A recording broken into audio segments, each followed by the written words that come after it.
বিশ্বনবী বললেন, সালাসু দাওয়াতিন ইউস্তাজাবু লাহুন্না, দুনিয়ার মধ্যে এমন তিনজন ব্যক্তির দোয়া আছে, ইউস্তাজাবু লাহুন্না লা শাক্কা ফিহিন্না, দুনিয়ার মধ্যে এমন তিনজন মানুষ আছে যেই মানুষগুলো যদি আল্লাহ তাআলার কাছে দোয়া করে, দোয়া করতে দেরি হয়ে যায়, আমার মাবুদ সেই দোয়া কবুল করতে দেরি করে না। সুবহানাল্লাহ। এক নম্বর ব্যক্তি দাওয়াতুল মাজলুম, কোন মাজলুম ব্যক্তি যদি যাহার উপরে জুলুম করা হয়, ওই জুলুমকারী ব্যক্তি যাহার উপরে জুলুম করা হয়, ওই মাজলুম ব্যক্তি যদি আল্লাহ তাআলার কাছে দোয়া করে, আমার রব্বুল আলামিন সাথে সাথে সেই দোয়াটাকে কবুল করে নেয়।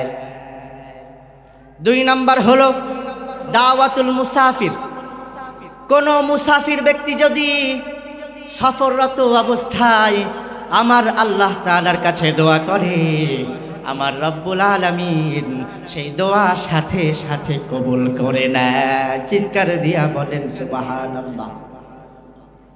তিন নাম্বার ব্যক্তি দাওয়াতুল ওয়ালিদি লিওয়ালাদি, বিশ্বনবী বলেন, কোন পিতা মাতা যদি তার কোনো সন্তানের জন্য যদি দোয়া করে, সেই দোয়া করতে দেরি হয়, কিন্তু আমার আল্লাহ তাআলা সেই দোয়াটা কবুল করতে দেরি করে না। চিৎকার দিয়ে বলেন সুবহানাল্লাহ। এই জন্য মায়ের দোয়া নেওয়ার দরকার আছে না নাই?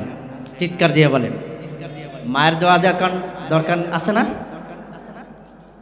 মায়ের দোয়া লও হে মুমিন, মায়ের দোয়া লও, মায়ের দোয়া লও হে মুমিন, মায়ের দোয়া লও, বিপদে পড়বে না তুমি যখন যেথায় যাও, বিপদে পড়বে না তুমি যখন যেথায় যাও, মায়ের দোয়া লও হে মুমিন, মায়ের দোয়া লও, মায়ের দোয়া লও হে মুমিন, মায়ের দোয়া লও। যাহা কিছু হও না কেনে,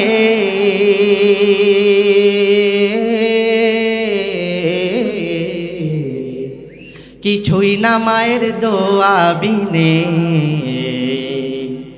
যাহা কিছু হও না কেনে, কিছুই না মায়ের দোয়া বিনে, বাস্তবে না বুঝে মনে কইরো না যে ফাও, বাস্তবে না বুঝে মনে কইরো না যে ফাও, মায়ের দোয়া লও হে মুমিন, মায়ের দোয়া লও, মায়ের দোয়া লও হে মুমিন, মায়ের দোয়া লও। মায়ে যখন দোয়া করে,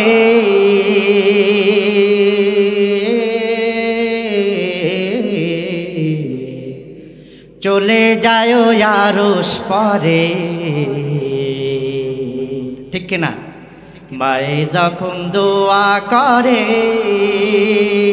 চলে যায় আরশ পরে, সাথে সাথে কবুল হয় ফল দেখিতে পাও, সাথে সাথে কবুল হয় ফল দেখিতে পাও, মায়ের দোয়া লও হে মুমিন, মায়ের দোয়া লও, মায়ের দোয়া লও হে মুমিন, মায়ের দোয়া লও। মায়ের দোয়া নিবেন তো ইনশাআল্লাহ? মায়ের দোয়া, মা বাবার দোয়া ছাড়া কেউ কোনোদিন বড় লোক হইতে পারে নাই, মায়ের দোয়া ছাড়া কেউ কোনোদিন বড় আলেম হইতে পারে নাই, মায়ের দোয়া ছাড়া কেউ কোনোদিন বড় মুফাসসির হইতে পারে নাই, মায়ের দোয়া ছাড়া দুনিয়াবি কোনো বড় পোস্টেও কেউ যাইতে পারে না। চিৎকার দিয়া বলেন ঠিক কিনা? আল্লাহ তাআলার ফয়সালা কয়টা? দুইটা। ভাইরা আমার, আল্লাহ তাআলার দুইটা ফয়সালা। এক নাম্বার ফয়সালা হলো শুধুমাত্র কেবলমাত্র আল্লাহ তাআলার জন্য হবে ইবাদত, আল্লাহর ইবাদত ছাড়া দুনিয়ায় আর কারো ইবাদত চলবে না। দুই নাম্বার ফয়সালা, তুমি তোমার মা বাবার সাথে খেদমত করবা, তোমার যত সম্পদ আছে, তোমার যত সম্মান আছে, তুমি তোমার মা বাবার পায়ের সামনে বিছিয়ে দিবা। এটা হলো আল্লাহ তাআলার 2 নাম্বার ফয়সালা, 2টা ফয়সালা। আচ্ছা বলেন তো, আল্লাহ তাআলার ইবাদত করা কি ফরজ নাকি নফল? ফরজ না? আল্লাহ তাআলার ইবাদত করা যেরকম ভাবে ফরজ, মা বাবার খেদমত করাও সেই রকম ভাবে ফরজ। বলেন না সুবহানাল্লাহ। ভাইরা আমার, মা বাবার ইবাদত, মা বাবার খেদমত এইটা নফল নয়। মা বাবার খেদমত করা এইটা অপশনাল নয়। মা বাবার খেদমত করা ফরজ করে দিয়েছে কে? মা বাবার খেদমত করাও ফরজ। আমরা আল্লাহ তাআলাকে ডেকে বললাম, ওগো আল্লাহ, আপনার 2টা ফয়সালার সাথে আমরা একমত, আমাদের কোনো দ্বিমত নাই, 2টা ফয়সালার সাথেই আমার সহমত। ও আল্লাহ, আপনার ইবাদত কিভাবে করতে হয় এটা আমরা সবাই জানি, কিন্তু মা বাবার খেদমত কিভাবে করব, মা বাবার সাথে ইহসান কিভাবে করব, সেই বিষয়ে আমরা জানি না। ওগো আল্লাহ, আপনি আমাদেরকে মা বাবার ইহসান সম্পর্কে জানিয়ে দেন। আল্লাহ তাআলা নিজেই মা বাবার ইহসান সম্পর্কে জানিয়ে দিলেন। আল্লাহ তাআলা বলছেন, ইম্মা ইয়াবলুগান্না ইনদাকাল কিবারা আহাদুহুমা আও কিলাহুমা ফালা তাকুল লাহুমা উফ। আল্লাহ তাআলা বলছেন, মা বাবার একজন কিংবা 2জন যখন বার্ধক্যে উপনীত হয়ে যায়, মা বাবার একজন কিংবা 2জন যখন বৃদ্ধ বয়সে হয়ে যায়, তখন তাদের কোনো কর্মকাণ্ডে তোমরা তোমাদের নাক ছিটকাবা না। এটাই হলো ইহসানের 1 নাম্বার ব্যাখ্যা। আমাদের অনেকের মা বাবার বয়স 60-70 হয়ে গেছে না? আমার বাবার বয়সই প্রায় 55+। ভাইরা আমার, আল্লাহ তাআলা বলছেন, ওই মা বাবার বয়স যখন 60-70 হয়ে যাবে, ওই মা বাবা যখন বয়সে উপনীত হয়ে যাবে, খবরদার খবরদার, ওই মা বাবার কোনো কাজকর্মে তোমরা শব্দটাও পর্যন্ত করবা না। কথাটা কার? আল্লাহ তাআলা। ভাইরা আমার, কারণ আমরা যখন ছোট ছিলাম মা বাবাকে অনেক জ্বালাতন করেছি, কিন্তু সেই জ্বালাতনের কারণে আমাদের মা বাবা কখনো আমাদেরকে নাক ছিটকায় নাই। আমাদের মা বাবা জ্বালাতনের কারণে কখনো শব্দটাও পর্যন্ত করে না। করেছে কি? কারণ মা বাবা আমার তো মনে হয় করে নাই। ভাইরা আমার, আচ্ছা আপনার ছোটবেলার কত আগের স্মৃতি মনে আছে বলেন তো? আপনার বয়স যখন 3 ছিল, আপনি কি করছেন মনে আছে? যদি 3 বছরেরটা মনে না থাকে, 2 বছরের সময় কি করছেন মনে আছে? 2 বছরেরটা যদি মনে না থাকে, বয়স যখন 1 ছিল তখন কি করছেন সেটা কি মনে আছে? তখন তো আরো মা বাবারে আমরা বেশি জ্বালাইছি, ঠিক না? ভাইরা আমার, গভীর মনোযোগ। মাঘ মাসের কনকনে শীত, মা আমাকে ভালোবেসে মোহাব্বত করে মা আমাকে তার ডান পাশে আমাকে ঘুম পড়িয়ে দিল। গভীর রাতে মার ডান পাশটাকে আমি পেশাব করে ভিজিয়ে দিলাম। আমার মা তখন রাগ করে আমার জ্বালাতন সহ্য না করতে পেরে আমাকে তখন কিন্তু ঘর থেকে বের করে দেয় না। আমার মা ভালোবেসে মোহাব্বত করে চুমু খেয়ে ডান দিক থেকে উঠিয়ে আমার মা আবার আমাকে বাম দিক থেকে ঘুম পাড়িয়ে দিয়েছে। বাম পাশে কিছুক্ষণ পরে হঠাৎ আমি আবার প্রসাব করে ভিজিয়ে দিলাম। আমার মা ওই প্রসাবের কারণে, জ্বালাতনের কারণে আমার মা রাগান্বিত হয়ে তখন কিন্তু আমাকে ঘর থেকে বের করে দেয় না, এই রাস্তায় ফেলে আসে নাই। ফেলে আসছে নাকি? আমার মা ভালোবেসে মোহাব্বত করে যত্ন করে চুমু দিয়ে আমার মা আবার আমাকে তার বুকের মধ্যে আমাকে জায়গা দিয়েছে। আমার ছেলের যেন কোনো কষ্ট না হয়। রাত 3টার দিকে প্রসাব করে আমি আমার মার বুকটাকে ভিজিয়ে দিলাম। আমার মা তখনও আমাকে ঘর থেকে বের করে দেয় নাই, এতিমখানায় ফেলে আসে নাই। বরঞ্চ আমার মা রাত ৩টার দিকে কাপড়টাকে চেঞ্জ করে, কাপড়টাকে পরিবর্তন করে আমার মা আবার আমাকে কোলে নিয়ে ঘুমাতে গিয়েছে। আমার মা আমার কোনো জ্বালাতনের কারণে আমাকে ঘর থেকে বের করে দেয় না, এতিমখানায় ফেলে আসে না। আর আজকে তোমরা সামান্য দুনিয়ার মধ্যে একটু ক্ষমতা পেয়ে তোমরা তোমাদের মা বাবার কোনো কাজের কারণে শব্দটাও পর্যন্ত করবা না। এটা আল্লাহ তাআলার ফয়সালা, আমার ফয়সালা।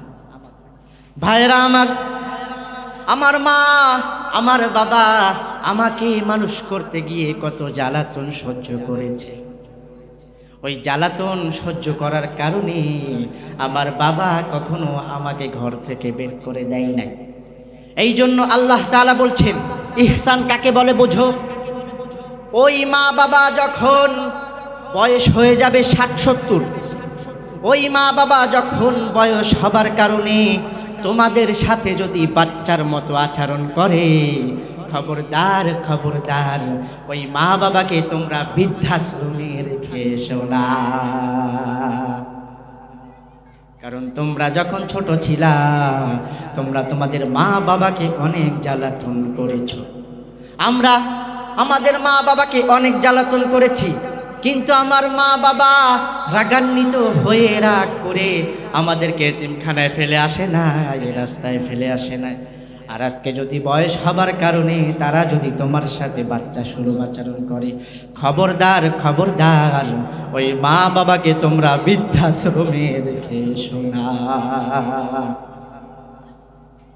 ভাইরা তোমরা যদি তোমাদের মা বাবাকে বৃদ্ধাশ্রমে রেখে আসো, আল্লাহর কসম করে বলি তোমরা যখন বৃদ্ধা হবা, তোমরা যখন বুড়ো হয়ে যাবা, আল্লাহর কসম করে বলি তোমাদের মা বাবার বদদোয়ার কারণে তোমাদের বুড়ো বয়সে তোমরা বৃদ্ধাশ্রমটাও পাবা না। মা বাবার সাথে খারাপ আচরণ করে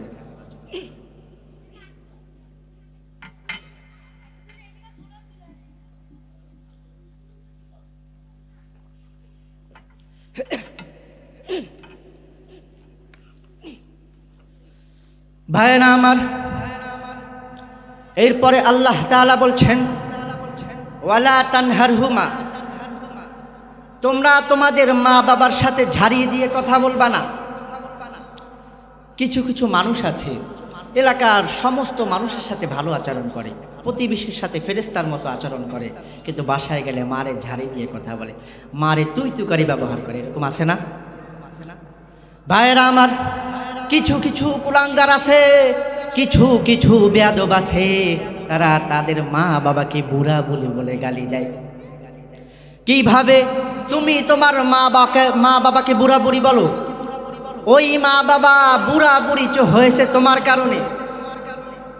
তোমাকে মানুষ করতে গিয়ে তারা তাদের জীবন যৌবনকে হারিয়েছে, তোমাকে পড়ালেখা শেখাতে গিয়ে তারা তাদের জমিনকে হারিয়েছে, তোমাকে বিদেশে পাঠাতে গিয়ে তারা তাদের পুরো ভিটে মাটি পর্যন্ত হারিয়ে ফেলেছে।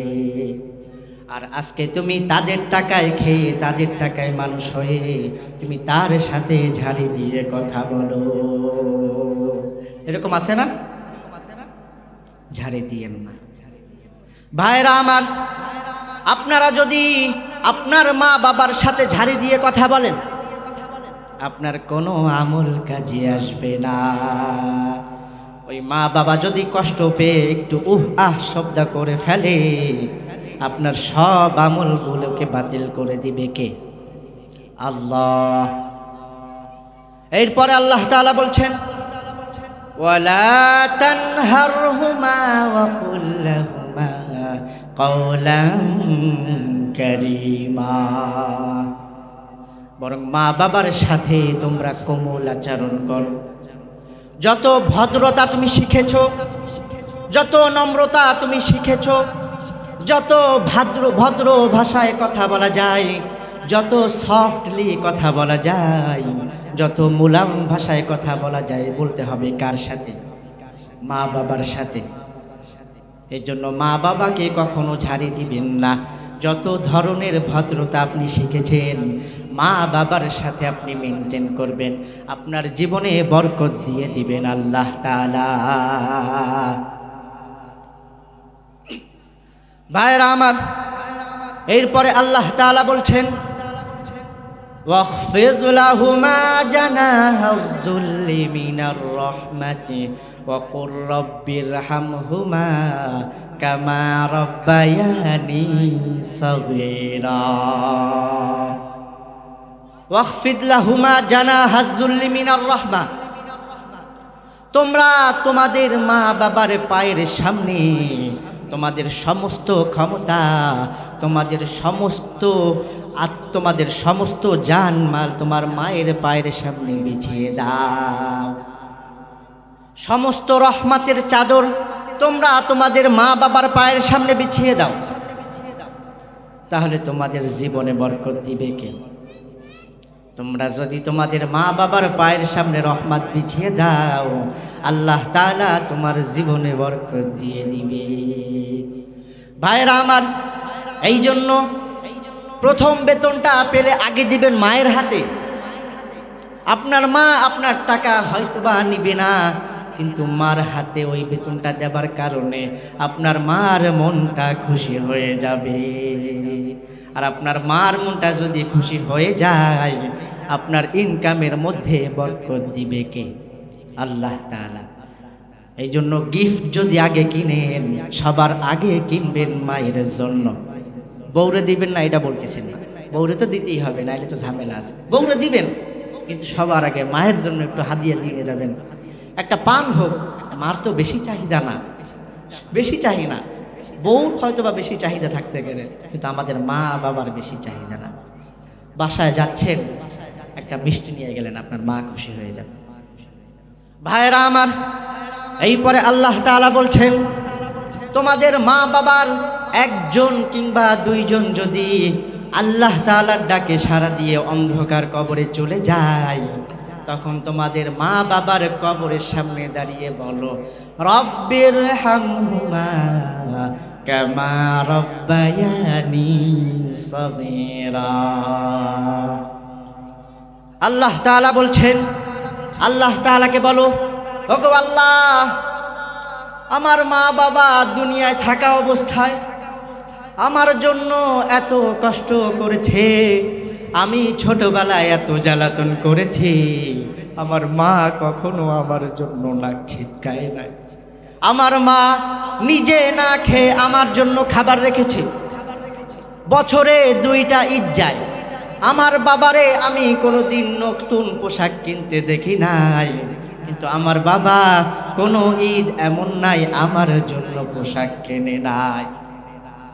রাত 2টার দিকে, রাত 3টার দিকে, এমনকি যদি ফজর হয়ে যায়, একটা মানুষ আমার জন্য সব সময় অপেক্ষা করত।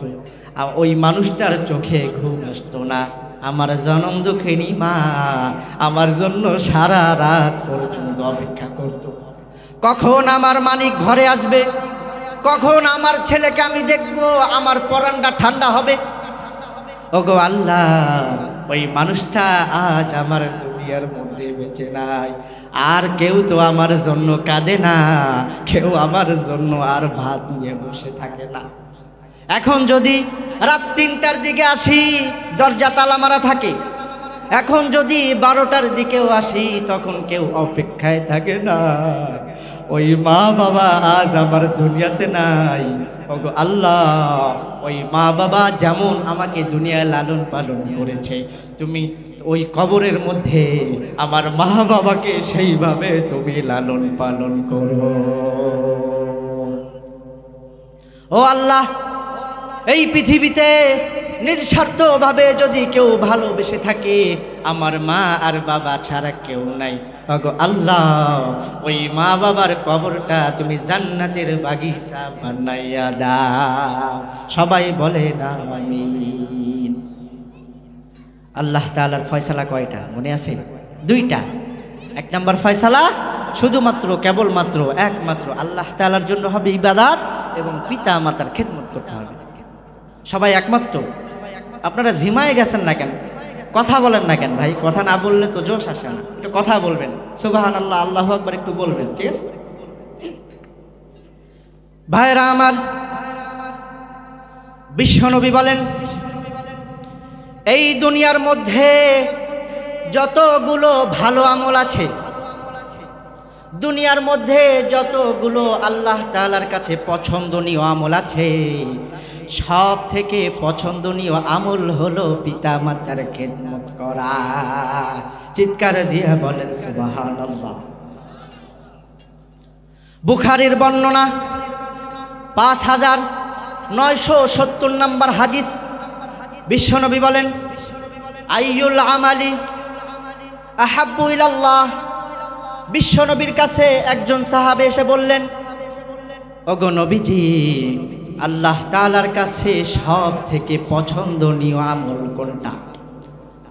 বিশ্বনবী বলেন, দুনিয়ার মধ্যে আল্লাহ তাআলার কাছে সব থেকে পছন্দনীয় আমল হলো 3টা। কয়টা? 3টা। 1 নাম্বার আমল হলো আসসালাতু আলা ওয়াক্তিহা।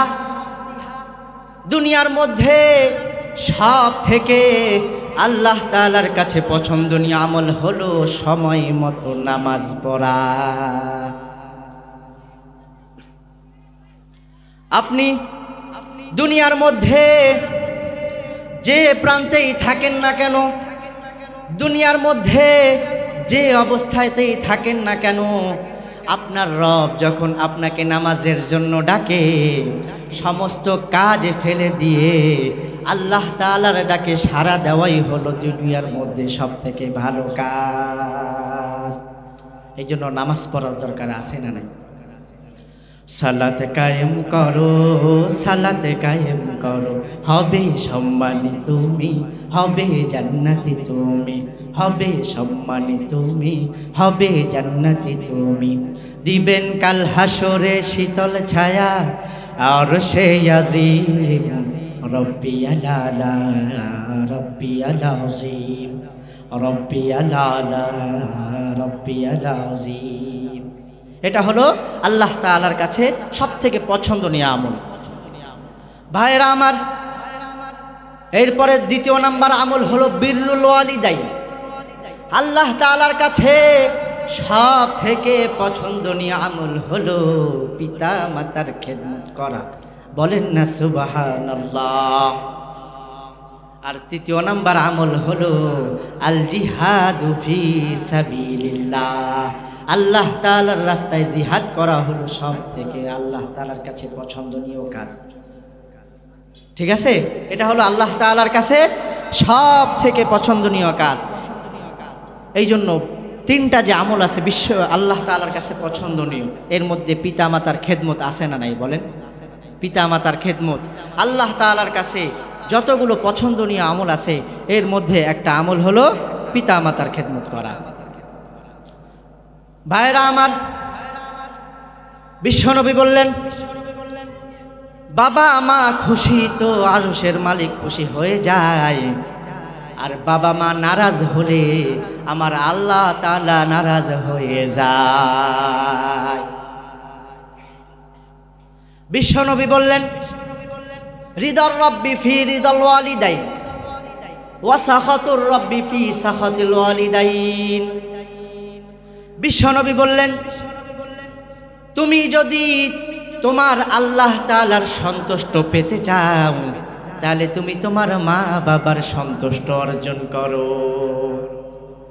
ভাইরা আমার, আপনারা যদি মা বাবার সন্তুষ্ট অর্জন করতে পারেন, মা বাবার খেদমত করতে পারেন, তাহলে আপনার আল্লাহ তাআলা আপনার উপরে রাজি এবং খুশি হয়ে যাবে। ভাইরা আমার, এরপরে বিশ্বনবী বলছেন, তোমার রব তোমার উপরে নারাজ হয়ে যাবে। তোমার মা বাবা যদি তোমার উপরে নারাজ হয়ে যায়, তোমার মা বাবা যদি তোমার উপরে রাগান্বিত হয়ে যায়, তোমার রব তোমার উপরে নারাজ হয়ে যাবে। তুমি যদি তোমার রবকে খুশি করতে চাও, তুমি যদি চাও তোমার রব তোমার উপরে সন্তুষ্ট হোক, তাহলে তুমি তোমার মা বাবার সন্তুষ্ট অর্জন করো। আর কোনোভাবে যদি তোমার মা বাবা নাকশ হয়ে যায়, তাহলে তোমার রব তোমার উপরে নাকশ হয়ে যাবে। এজন্য মা বাবার দোয়ার দরকার আছে না নাই? বিশ্বনবী বললেন, জান্নাতের মধ্যে স্পেশাল দুইটা দরজা আছে। একটা দরজার নাম হলো আব্বা, আর একটা দরজার নাম হলো আম্মা, অর্থাৎ আল আব আল উম। এই দুইটা দরজা আমাদের ঘরে আছে না নাই? বাবা মা আমাদের ঘরে আছে না? বিশ্বনবী বললেন, হুমা জান্নাতুকা ওয়া নারু, বাবা মাই তোমার জান্নাত আর বাবা মাই তোমার জাহান্নাম।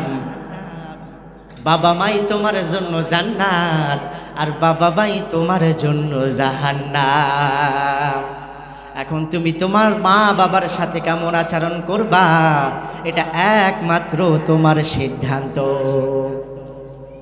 তুমি যদি তোমার মা বাবার সাথে ভালো আচরণ করো, তুমি যদি তোমার মা বাবার সন্তুষ্ট অর্জন করো, তোমার মা বাবা যদি তোমার উপরে খুশি হয়ে যায়, তাহলে তোমার জন্য জান্নাতটারে উন্মুক্ত করে দিবে কে?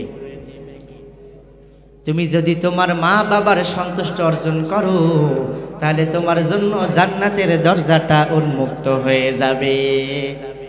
ভাইরা আমার, আর তুমি যদি তোমার মা বাবার সাথে বেয়াদবি করো, তোমার মা বাবা যদি শব্দটা করে দেয়, তাহলে তোমার জন্য জাহান্নামের দরজাটা খুলে দিবে কে?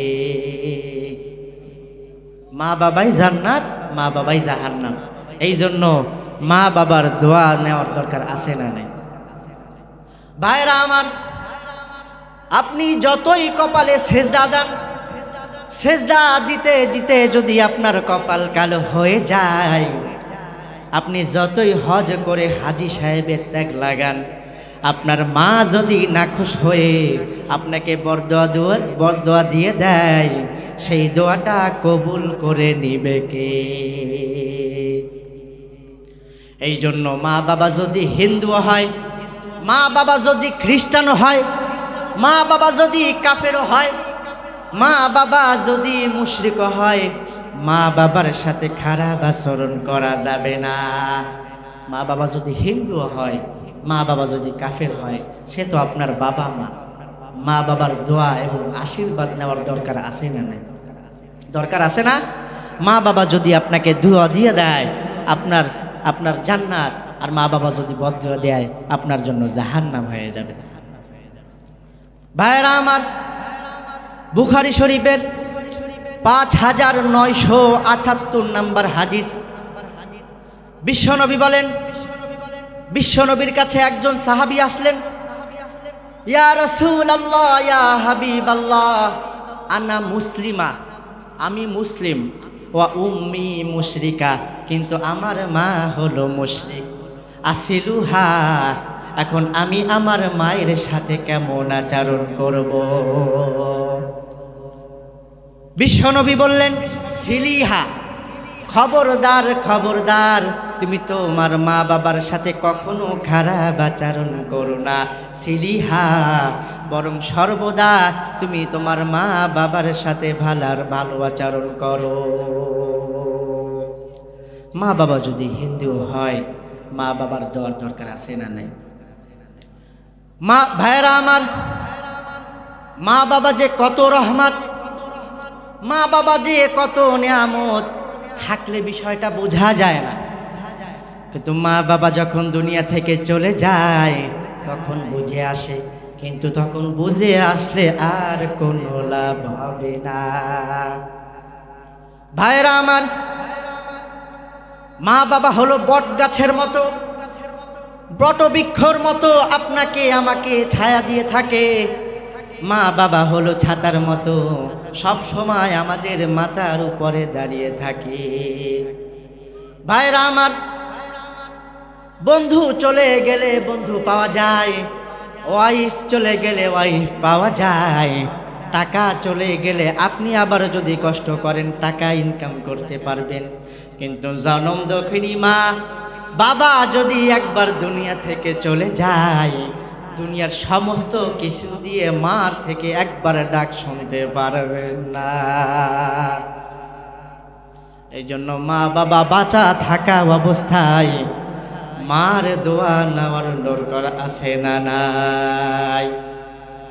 ওগো মা তুমি এই ধরনের শ্রেষ্ঠ নেয়ামত, তোমারই পদ তলে রয়েছে জান্নাত। ওগো মা তুমি এই ধরনের শ্রেষ্ঠ নেয়ামত, তোমারই পদ তলে রয়েছে জান্নাত। এই পৃথিবী থাকতো গো ফুল পাখিহীন, এই পৃথিবী থাকতো গো মায়া মোহহীন, এই পৃথিবী থাকতো গো ফুল পাখিহীন, এই পৃথিবী থাকতো গো মায়া মোহহীন, যদি না পেত তোমার মায়ারি হাত, যদি না পেত তোমার মায়ারি হাত। ওগো মা তুমি এই ধরনের শ্রেষ্ঠ নেয়ামত, তোমারই পদ তলে রয়েছে জান্নাত। ওগো মা তুমি এই ধরনের শ্রেষ্ঠ নেয়ামত, তোমারই পদ তলে রয়েছে জান্নাত। ঠিক না ভাই? ভাইরা আমার, মায়ের দোয়া এমন দোয়া কখনো মিস হয় না। গুলি মারলে গুলি মিস হয়, ড্রোন হামলা করলে ড্রোন হামলা মিস হয়, অ্যাটম বোমা মারলে অ্যাটম বোমা মিস হয়, কিন্তু মায়ের দোয়া কখনো মিস হয় না। কি একটু সন্দেহ সন্দেহ লাগে নাকি? মা দোয়া করলে যে কবুল হয় নাকি একটু সন্দেহ সন্দেহ লাগে? লা শাক্কা ফিহি লা রাইবা ফি, এই কথাগুলোর মধ্যে কোনো সন্দেহ নাই। মা দোয়া করার সাথেই কবুল। মার দোয়া এমন দোয়া, মা দোয়া করলেও কবুল, মা বদ দোয়া দিলেও কবুল। ভাইরা আমার, যদি বিষয়টা এমন হতো শুধু মায়ের দোয়া কবুল, তাহলে দোয়া করার দরকার নাই, সমস্যা নাই। কিন্তু মা যদি বদ দোয়া করে দেয়, সেই দোয়াটাও কবুল করে নেয় কে? ভাইরা আমার, মা বাবার দৃষ্টান্ত হলো ছুরি এবং তরমুজের মতো। মা বাবা হলো ছুরি, ছেলে মেয়ে হলো তরমুজ। তরমুজকে নিচে রেখে যদি উপর থেকে ছুরিকে ফেলে দেওয়া হয়, ওই সময়টায় তরমুজটা কেটে যায়। ভাইরা আমার, তরমুজটাকে যদি উপরে রেখে, ছুরিটাকে যদি নিচে রেখে উপর থেকে যদি তরমুজ ফেলে দেওয়া হয়, ওই অবস্থাতেও তরমুজটাই কেটে যায়। উভয় অবস্থাতেই তরমুজটার ক্ষতি হয়, ছুরির কিন্তু কোনো ক্ষতি হয় না। মা বাবার কিন্তু কখনো কোনো ক্ষতি হবে না, কিন্তু মা বাবা যদি বদদোয়া দিয়ে দেয়, সেটা কবুল করে নেয় কে? ভাইরা আমার, আপনি যত বড় আল্লাহর ওলি হন না কেন, আপনি যত মুফাসসিরে কেরাম হন না কেন, আপনার মা বাবা যদি নাকেশ হয়ে আপনাকে যদি বদদোয়া দিয়ে দেয়, সেই দোয়াটাকে কবুল করে নেয় কে? বুখারী শরীফের বর্ণনা 2482 নম্বর হাদিস। বনি ইসরাইলের একজন বড় আবেদ ছিলেন, নাম জুরাইস। বনি ইসরাইলের বড় একজন আল্লাহর ওলির নাম হলো জুরাইস। সারাদিন তিনি রোজা রাখতেন এবং রাতের বেলায় তিনি তাহাজ্জুদ নামাজ পড়তেন। তাহাজ্জুদ নামাজ পড়া ছাড়া কি কেউ আল্লাহর ওলি হতে পারে? ওয়া মিনাল লাইলি ফাতাহাজ্জাদ বিহি নাফিলাতাল লাক আসা আইয়াবআসাকা রাব্বুকা মাকামাম মাহমুদা। তাহাজ্জুদের নামাজ যদি তোমরা পড়ো তোমাদের সম্মানটাকে বাড়িয়ে দিবে কে? ভাইরা আমার, উনি তাহাজ্জুদের নামাজ পড়ছেন, এমন সময় ওনার মা ওনার দরজার সামনে এসে কড়া নাড়ল। ইয়া জুরাইজ আনা উম্মুকি কাল্লিমনি। ওগো জুরাইজ, আমি তোমার মা এসেছি, তুমি আমার সাথে একটু কথা বলো। হযরতে জুরাইজ রহমাতুল্লাহি আলাইহি নামাজ পড়ছেন, এমন সময় তার মা ডাক দিল। তিনি চিন্তায় পড়ে গেলেন, কি করবেন? সালাতি আও উজিবু, আমি কি আমার মার ডাকে সাড়া দিব নাকি আমার নামাজকে আমি চালিয়ে যাব? চিন্তায় পড়ে গেলেন। কিছুক্ষণ চিন্তার পরে সিদ্ধান্ত নিলেন, ফাখতারাস সালাহ, নামাজকে চালিয়ে যাব। তিনি নামাজ পড়তে লাগলেন। তার মা ওই দিন চলে গেল। আর একদিন আবার তিনি এসে বললেন, ইয়া জুরাইজ আনা উম্মুকি কাল্লিমনি। ওগো জুরাইজ, আমি তোমার মা তোমার সাথে দেখা করার জন্য এসেছি, আমার সাথে তুমি কথা বলো। কিন্তু সেই দিনও হযরত জুরাইজ নামাজের মধ্যে রয়েছে, উনি বুঝতে পারে নাই। আবার চিন্তায় পড়ে গেলেন, সালাতি আও উজিবু, আমি কি আমার মায়ের ডাকে সাড়া দিব নাকি আমি আমার নামাজকে চালিয়ে যাব? আবার তিনি সিদ্ধান্ত নিলেন, ফাখতারাস সালাহ, নামাজ পড়বে। এইভাবে করতে করতে 3 দিন হয়ে গেল। তার মা 3 দিন আসলো, কিন্তু তিনি নামাজের কারণে তিনি তার মার ডাকে সাড়া দিতে পারলেন না। ভাইরা আমার, হযরতে জুরাইজ রহমাতুল্লাহি আলাইহির মার মনে কষ্ট লেগে গেল।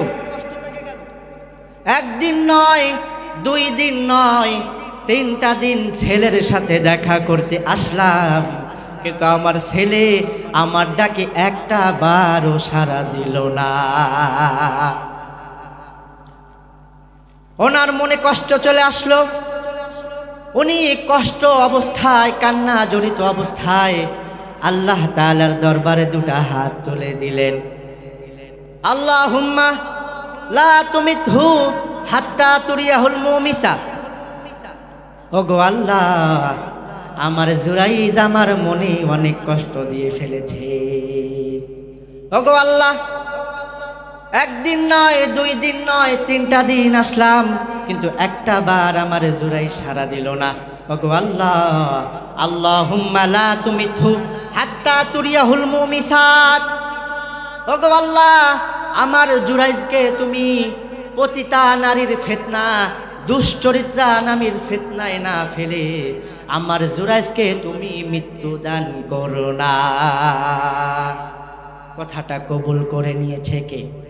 ওই যে বলেছিলাম, মার দোয়াও যেরকম ভাবে কবুল, মা বদদোয়া দিলেও সেটাও লেগে যাবে।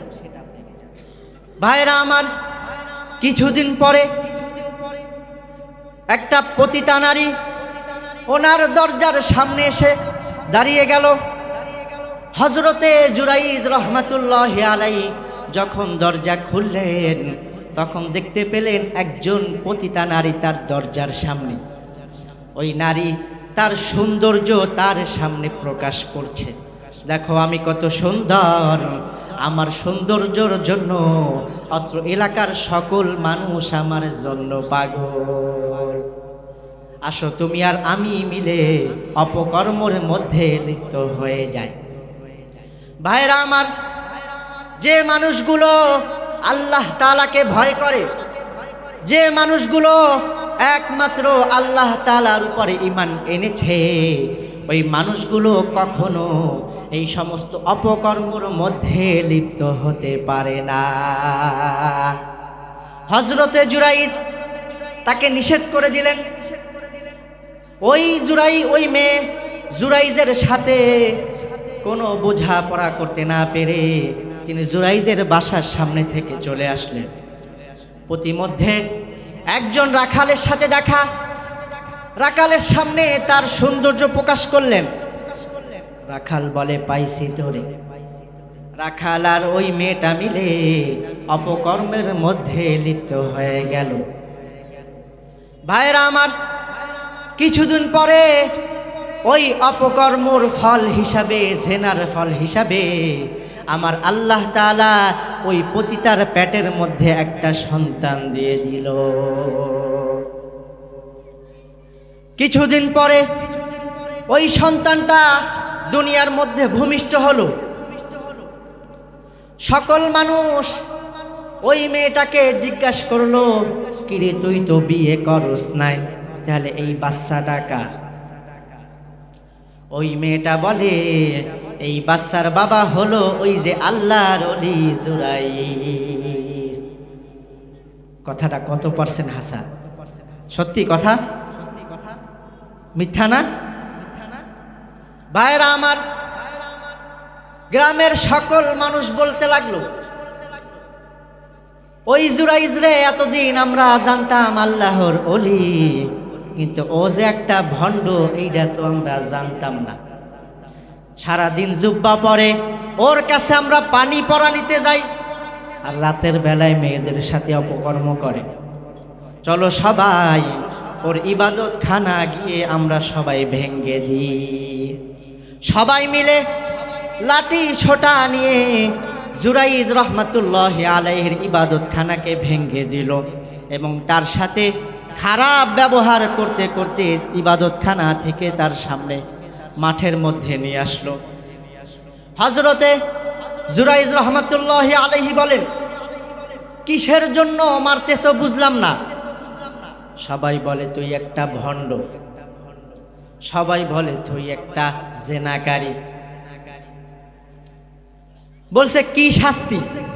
বলছে তোর মৃত্যুদণ্ড। বলছে কোনো সমস্যা নাই, আমাকে 2 রাকাত নামাজ পড়ার সুযোগ দাও। 2 রাকাত নামাজ পড়লেন। আল্লাহ তাআলার কাছে হাত উঠিয়ে, আল্লাহ তাআলার কাছে হাত উঠিয়ে চোখের পানি ছেড়ে দিলেন। ওগো আল্লাহ, তুমি যদি এক হও, তুমি যদি সকল ক্ষমতার মালিক হও, আমি ওই ছোট বাচ্চার দিকে ইঙ্গিত করে একটা প্রশ্ন করব, তুমি ওই ছোট্ট বাচ্চার জবানটারে খুলে দিবা।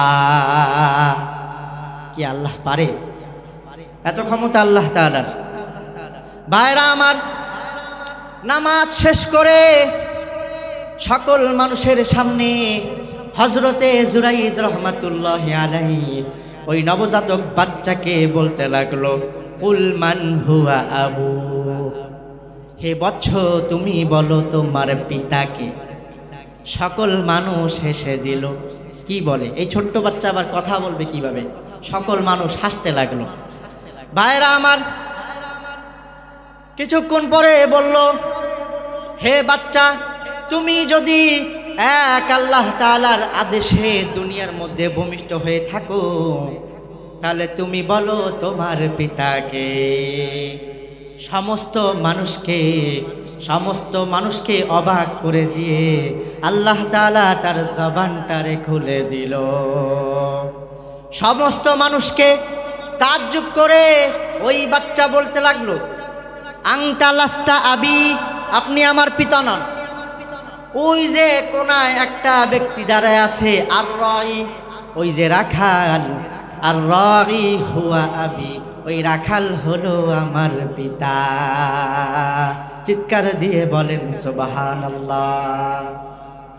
ও ভাই, যত বড় আল্লাহর হলি কেন না কেন, আপনার মা বাবা যদি বদদোয়া দিয়ে দেয়, সেই দোয়াটাকে কবুল করে নিবে কে? ভাইরা আমার, ওনার মতো একজন বড় আল্লাহর ওলি মা বাবার বদদোয়া থেকে কিন্তু রেহাই পায় নাই। আর আপনি আর আমি যদি এমন করি, আমরাও ইনশাল্লাহ বদদোয়া থেকে রেহাই পাব না।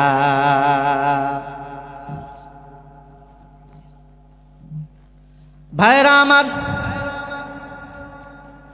বিশ্বনবী বললেন, বিশ্বনবী প্রথম মেম্বারে পা রেখে আওয়াজ করে বললে আমিন। দ্বিতীয় মেম্বারে পা রেখে আওয়াজ করে জোরে বললেন আমিন। আবার তৃতীয় মেম্বারে পা রেখে আওয়াজ করে বললেন আমিন। সাহাবীরা জিজ্ঞেস করলো, ইয়া রাসূলুল্লাহ, কিসের জন্য জোরে আমিন বললেন? আমরা বুঝতে পারি নাই, আপনি আমাদেরকে একটু বুঝিয়ে বলেন। বিশ্বনবী বললেন, আমি যখন প্রথম মিম্বরে পা রাখলাম তখন হযরতে জিবরাইল আলাইহিস সালাম এসে বলল, যে মানুষটা রমজান মাস পেল, রমজান মাস পাবার পরে আল্লাহ তাআলার ইবাদত করে নিজের গুনাহকে মাফ করাতে পারল না, ওই মানুষটার উপরে আল্লাহ তাআলার লানাত। আমি বিশ্বনবী বলে দিয়েছি আমিন।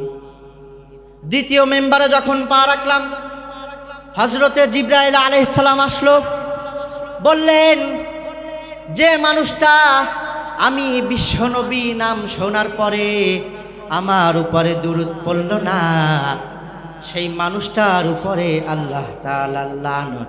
আমি বিশ্বনবী বলে দিয়েছি আমিন। সবাই বলেন সাল্লাল্লাহু আলাইহি ওয়াসাল্লাম। 3 নাম্বার, আমি যখন 3 নাম্বার মিম্বারে পা রাখলাম তখন হযরত জিবরাইল বলল, মা বাবার একজন কিংবা 2 জন যখন বার্ধক্যে উপনীত হয়ে যায়, মা বাবার খেদমত করে যে মানুষটা তার থেকে জান্নাত কামাই করতে পারে নাই, সেই মানুষটার উপরে আল্লাহ তাআলার লানাত। আমি বিশ্বনবী সাথে সাথে বলে দিয়েছি আমিন। এই জন্য মা বাবার দোয়ার দরকার আছে না নাই বলেন ভাই? বিশ্বনবী বললেন, মা বাবার 2 জনের সাথেই ভালো আচরণ করতে হবে, বিশেষ করে মায়ের সাথে। বিশ্বনবীর একজন সাহাবী, বুখারীর বর্ণনা 5971 নম্বর হাদিস, বিশ্বনবীর একজন সাহাবী এসে বলল, মান আহাক্কুন নাসি বিহুসনি সাহাবাতি ইয়া রাসূলুল্লাহ। ওগো নবীজি, দুনিয়ার মধ্যে সব থেকে ভালো খেদমত, ভালো আচরণ আমি কার সাথে করব? বিশ্বনবী বললেন, উম্মুক, তুমি তোমার মায়ের সাথে সব থেকে বেশি ভালো আচরণ করবা। এরপরে আবার জিজ্ঞেস করলেন, সুম্মা মান, এরপরে কার সাথে ভালো আচরণ করব? বলল, উম্মুক, মায়ের সাথে ভালো আচরণ করো। 3 বার জিজ্ঞেস করলেন, 3 বার বললেন, তুমি তোমার মায়ের সাথে ভালো আচরণ করো। 4 নম্বরে বললেন, আবু, তুমি তোমার বাবার সাথে ভালো আচরণ করো। মায়ের কথা 3 বার বললেন। ভাইরা আমার, মায়ের কথা 3 বার কেন বললেন? কারণ মা যে কষ্ট সহ্য করেছে, ওই কষ্ট সহ্য জীবনেও বাবা করতে পারে না। আল্লাহ তাআলা বলেন, মা এমন 3টা কষ্ট সহ্য করেছে, যেই 3টা কষ্ট জীবনেও বাবা সহ্য করতে পারবে না। আল্লাহ তাআলা বলেন, হামালাতহু উম্মুহু, তোমার মা তোমাকে পেটে ধরেছে, তোমার বাবা তোমাকে পেটে ধরে নাই। পেটে ধরছে কি? বাবা কোনোদিন পারবে? ভাইরা আমার, এরপরে আল্লাহ তাআলা বলছেন, ওয়াহনান আলা ওয়াহন, বোঝার পরের বোঝা, কষ্টের পরের কষ্ট তোমার বাবা সহ্য করে নাই, সহ্য করেছে কে? তোমার মা যে কষ্ট সহ্য করেছে। 10 মাস 10 দিন তোমার জন্য ঠিক মতো খেতে পারে নাই, তোমার জন্য ঠিক মতো ঘুমাতে পারে নাই, তোমার জন্য ঠিক মতো ঘুমাতে পারে নাই। বিশ্বনবী বললেন, কোন মহিলা যদি কোনো সন্তানকে জন্ম দিতে গিয়ে দুনিয়া থেকে বিদায় নেয়, বিশ্বনবী বলেন, আল্লাহ তাআলা ওই মহিলাকে শহীদের মর্যাদা দান করে দিবে। ভাইরা আমার, কোনো মা যদি সুস্থভাবে কোনো সন্তানকে জন্ম দিতে পারে, আমার আল্লাহ তাআলা ওই মহিলাটাকে একটা গাজীর মর্যাদা দান করে দিবে। কোনোভাবেই আমাদের মার লস নাই। ভাইরা আমার, এরপরে আল্লাহ তাআলা বলছেন, ওয়াফিসালুহু ফি আয়ামাইন, 2 2 বছর তোমার বাপ তোমাকে দুধ খাওয়ায় নাই, তোমার মা তোমাকে 2 বছর দুধ খাইয়েছে। বিশ্বনবী ধমক দিয়ে বললেন, লাও কতাআতা জিলদাক, তুমি যদি তোমার গায়ের চামড়া কেটে রোদে শুকিয়ে তোমার মার জন্য 2টা জুতা বানিয়ে দাও, তারপরে ওই যে ছোট্টবেলায় 1 ঢোক দুধ তুমি খেয়েছো, ওই 1 ঢোক দুধের ঋণ তুমি শোধ করতে পারবে না। পারবেন? পারা সম্ভব? ভাইরা আমার, যেদিন আমাদের মা আমাদেরকে জন্ম দিতে গেল কত কষ্ট সহ্য করেছে একটু চিন্তা করে দেখেন।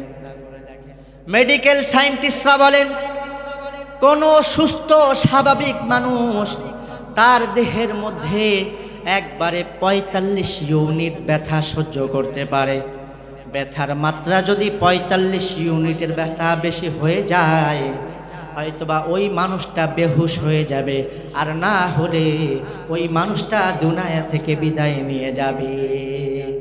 ভাইরা আমার, আপনার আর আমার মা আমাদেরকে জন্ম দিতে গিয়ে 57 ইউনিটের থেকেও বেশি ব্যথা সহ্য করেছে। একবারে 20টা হাড্ডি যদি কোনো অ্যাক্সিডেন্টে গুঁড়ি হয়ে যায়, ওই গুঁড়ি হলে যে ব্যথা পায় তার থেকেও বেশি ব্যথা আপনার আর আমার মা সহ্য করেছে। এই জন্য মার দোয়ার দরকার আছে না নাই? ভাইরা আমার, সাইয়েদনা ইব্রাহিম আলাইহিস সালাতু ওয়াস সালাম, উনি ওনার ছেলের সাথে দেখা করতে গেলেন, সাইয়েদনা ইসমাইলের সাথে। আল্লাহ তাআলার নির্দেশে অনেক দিন পরে দেখা করতে গেলেন, কিন্তু ওই দিন সাইয়েদনা ইসমাইল বাসায় ছিল না, বনে শিকার করতে গিয়েছে। বাসায় ছিল তার স্ত্রী। বাসার সামনে গিয়ে সাইয়েদনা ইব্রাহিম সালাম দিল, আসসালামু আলাইকুম। ভিতর থেকে গরম কণ্ঠে, ঝাঁঝালো কণ্ঠে, রাগ মাখা একটা কণ্ঠে উত্তর দেয়, ওয়ালাইকুম আসসালাম। সাইয়েদনা ইব্রাহিম জিজ্ঞাসা করে, কাইফা হালুকি ইয়া উম্মি, ও মা তুমি কেমন আছো? ভিতর থেকে মেয়েটা উত্তর দেয়, বেশি ভালো না। দিনকাল কেমন যায়? বেশি ভালো না। খাবার দাবার ঠিক মতো হয় কিনা? তেমন সুবিধার না। আপনি কে?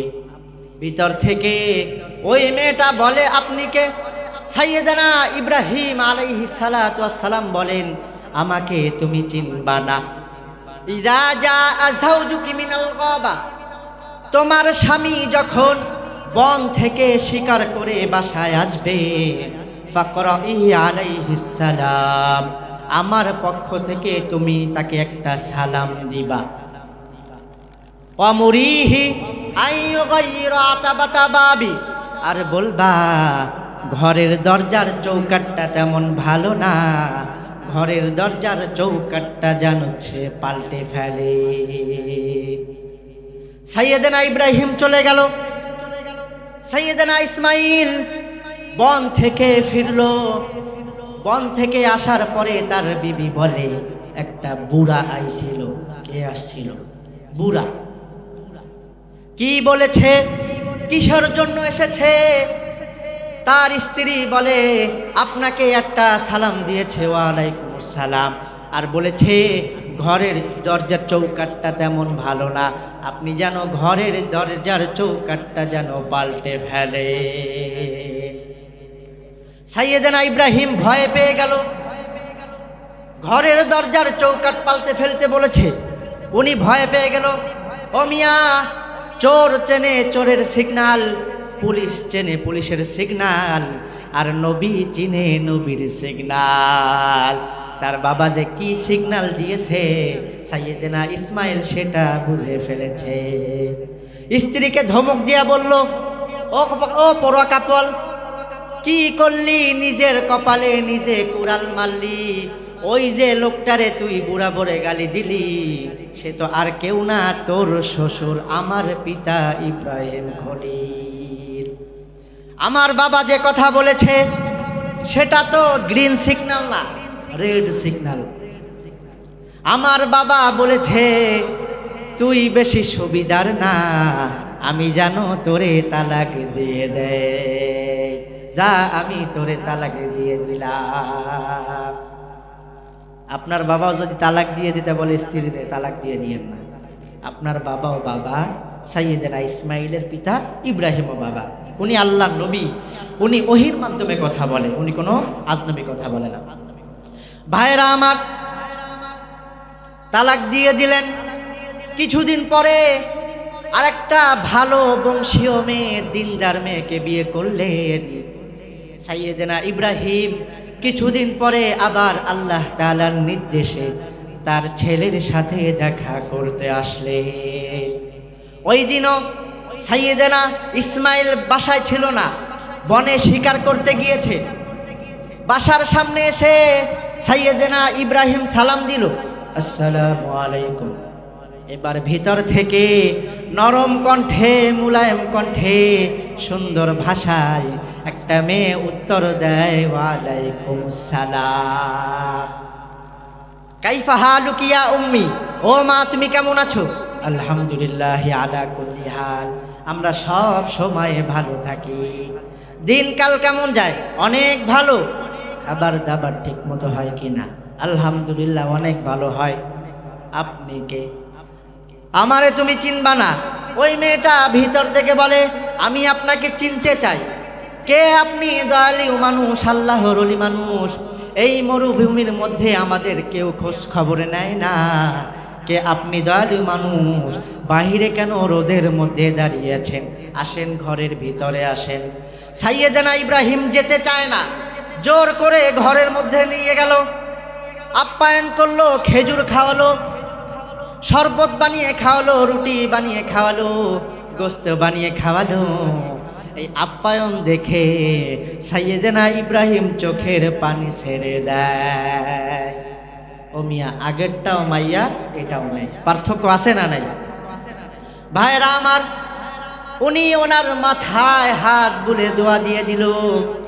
এরপরে বলল, ইদা জা আযাউজুকি মিনাল গাবা, তোমার স্বামী যখন বন থেকে ফিরবে, ফাকরা আলাইহিস সালাম, আমার পক্ষ থেকে একটা সালাম দিবা।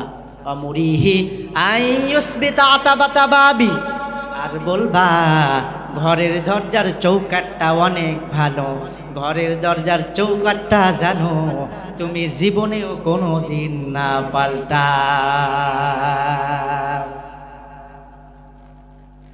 সাইয়েদনা ইব্রাহিম চলে গেল। সাইয়েদনা ইসমাইল আলাইহিস সালাতু ওয়াস সালাম ঘরের মধ্যে প্রবেশ করল। স্ত্রী বলল, একজন আল্লাহর ওলি, নুরানি টাইপের চেহারা, একজন লোক এসেছে মুরব্বি টাইপের। যখনই বললেন মুরব্বি টাইপের, সাইয়েদনা ইসমাইল ভয়ে পেয়ে গেল। ও বিবি, আগে বল কেমন আচরণ করেছিস, কারণ আগের একটা পুরনো অভিজ্ঞতা আছে না। বলছে, আপনি ভয় পাবেন না, ঘাবড়াবেন না, অনেক সুন্দর আচরণ তার সাথে করেছি, ভালো ব্যবহার করেছি, আপ্যায়ন করেছি, এবং সে নিজেও আমার জন্য অনেক দোয়া করে দিয়েছে। আর বলেছে, ও আপনাকে একটা সালাম দিয়েছে, আর বলেছে ঘরের দরজার চৌকাটটা অনেক ভালো। আপনি জানো ঘরের দরজার চৌকাটটা জীবনেও আর না পাল্টা। সাইয়েদনা ইসমাইল আনন্দের চিত্তে, আনন্দের কারণে তার স্ত্রীকে জড়িয়ে ধরে ফেলল। ও বিবি, তুই তো গোল্ডেন A+ পাইছিস, তুই তো ভালো পরীক্ষায় পাশ করেছিস। ওই যে লোকটারে মুরব্বি বলেছিস, ওই মুরব্বি তো আর কেউ না, ওই মুরব্বি হলো আমার পিতা ইব্রাহিম খলিল, আর তোমার শ্বশুর ইব্রাহিম খলিলুল্লাহ। আমার পিতা যে কথা বলেছে সেটা তো ভালো সিগন্যাল।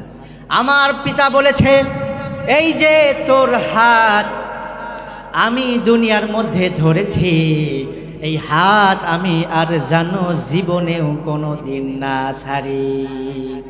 তোর হাত ধরে জানো আমি একসাথে জান্নাতে চলে যেতে পারি।